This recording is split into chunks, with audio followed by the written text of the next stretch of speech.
কাইলৈ ভোট গণনা আৰু ৰাজ্যৰ সকলো জিলাৰ দৰে শ্ৰীভূমি জিলাতো কিন্তু জিলা প্ৰশাসনে ব্যাপক প্ৰস্তুতি চলাইছে আৰু এইখন শ্ৰীভূমি চহৰত থকা যেন কৰিমগঞ্জ কলেজ, এই কৰিমগঞ্জ কলেজত ষ্ট্ৰং ৰুম বনোৱা হৈছে। 4টা বিধানসভা কেন্দ্ৰৰ সকলো যেন EVM আছে ইয়াতে মজুত কৰি ৰখা হৈছে আৰু কালি 7টা বজাৰ লগে লগে ইয়াতে তৎপৰতা আৰম্ভ ভোট গণনাৰ। যদিও 8টাৰ পৰা ভোট গণনা আৰম্ভ, প্ৰথমে পোষ্টেল বেলটৰ গণনা আৰম্ভ হ'ব আৰু ইয়াকে লৈ যেন প্ৰাৰ্থীসকল আছে, প্ৰাৰ্থীসকলৰ মাজত যথেষ্ট উৎকণ্ঠা বৃদ্ধি পাইছে। প্ৰায় এটা মাহ পাছত তেওঁলোকৰ যে ফলাফল এয়া কালি নিশ্চিত হ'ব, কালি সকলৰ ভাগ্য নিৰ্ধাৰণ হ'ব।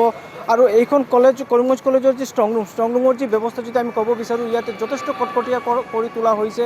ইয়াতে প্ৰথমেই ক'ব লাগিব যেন ভাৰতীয় যেন ন্যায় সংহিতাৰ ইয়াতে 163 ধাৰা ইয়াতে বলবৎ কৰা হৈছে।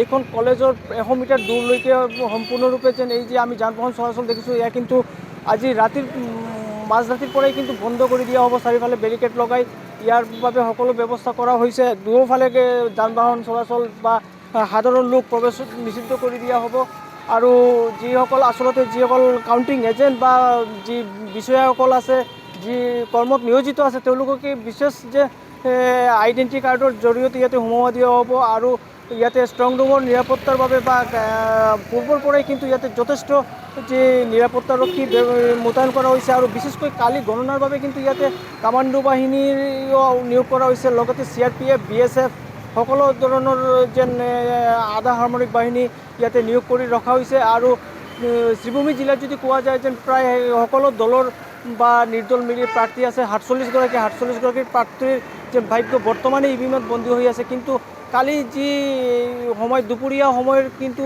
কিছু ওলাই আহি যাব, যেন কিছু তথ্য ওলাই যাব, কোনে জিকিলে, কোনে হাই মাৰিলে, কোনে জিকিব নোৱাৰিলে, এয়া কিন্তু ওলাই আহিব। আৰু এই যেন কৰিমগঞ্জ জিলাৰ বা অৰ্থাৎ শ্ৰীভূমি জিলাৰ যে 4টা বিধানসভা সমষ্টি, উত্তৰ কৰিমগঞ্জত যদি দেখা যায় যেন কংগ্ৰেছ BJPৰ মাজত যুঁজ হ'ব আৰু দক্ষিণ কৰিমগঞ্জ কিন্তু কংগ্ৰেছ আৰু তৃণমূল কংগ্ৰেছৰ মাজত যুঁজ হ'ব। অনুৰূপভাৱে পাতাৰকান্দিত কিন্তু BJP কংগ্ৰেছৰ মাজত যুঁজ হ'ব আৰু ৰাতাবাৰীত কিছু যি আমি উমান পাইছোঁ যে ৰাতাবাৰীত ইমান এটা যুঁজ নহ'ব। ৰাতাবাৰীৰ BJPয়ে যেন অধিক ভোটৰ ব্যৱধানত জয়ী হোৱাৰ এটা সম্ভাৱনাৰ আমি ইংগিত পাইছোঁ। গতিকে কালি যি নিৰ্বাচনৰ যি ফলাফল ঘোষণা হ'ব, তেতিয়া কিন্তু এইসকলৰ তথ্য নিশ্চিত হ'ব। কিন্তু বৰ্তমানে যেন যিসকল প্ৰাৰ্থী আছে, বিশেষকৈ কংগ্ৰেছ আৰু BJPৰ প্ৰাৰ্থীসকলৰ মাজত যথেষ্ট উৎকণ্ঠা বাঢ়িছে। তেওঁলোকে বাট চাই আছে যেন কি হ'ব কি নাই। সকলে কিন্তু এটা ক'ব লাগিব যেন হাৰ্টবিট তেওঁলোকৰ কিন্তু বাঢ়ি গৈছে, বৃদ্ধি পাইছে। কিয়নো কালি ফলাফল যিদৰে এটা ছাত্ৰ ছাত্ৰীৰ ফলাফলৰ সময় হয়, এনেদৰেই কিন্তু তেওঁলোকৰ অৱস্থা আছে। কিন্তু ইয়াতে যে শ্ৰীভূমিৰ যে ভোট গণনা কেন্দ্ৰ, এই ভোট গণনা কেন্দ্ৰত কিন্তু যেন মুঠ কথা ক'ব লাগিব যেন সকলো ব্যৱস্থা কৰা হৈছে।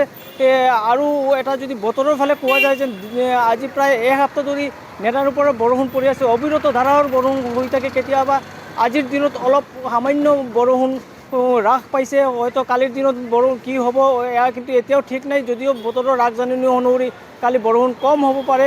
গতিকে যদি বৰষুণ কম হয়, বতৰ ভাল থাকে, নিশ্চয়কৈ যিসকল বিজয়ী প্ৰাৰ্থীৰ সমৰ্থক ইয়াৰ পৰা প্ৰায় 100 মিটাৰ দূৰত কিন্তু বিজয়ী উল্লাসত মাতি উঠিব। এটা আৱেগঘন পৰিৱেশৰ সৃষ্টি হ'ব তেওঁলোকৰ নিজৰ প্ৰাৰ্থীৰ জয়ৰ পাছত। গতিকে এতিয়া যদি এয়াই কোৱা যায় যেন শ্ৰীভূমি জিলাৰ যি গণনা, এই গণনা কেন্দ্ৰৰ যি প্ৰশাসনৰ ফালৰ পৰা ৰাজনৈতিক দল সকলো কিন্তু সম্পূৰ্ণৰূপে সাজু আছে। কালিৰ যেন যিখিনি ভোট গণনা হ'ব, ইয়াৰ বাবে সকলোৱে সাজু আছে বুলি কোৱা যায়। আপুনি বিচৰা বাতৰি পাব কেৱল নিউজ 18 এপত।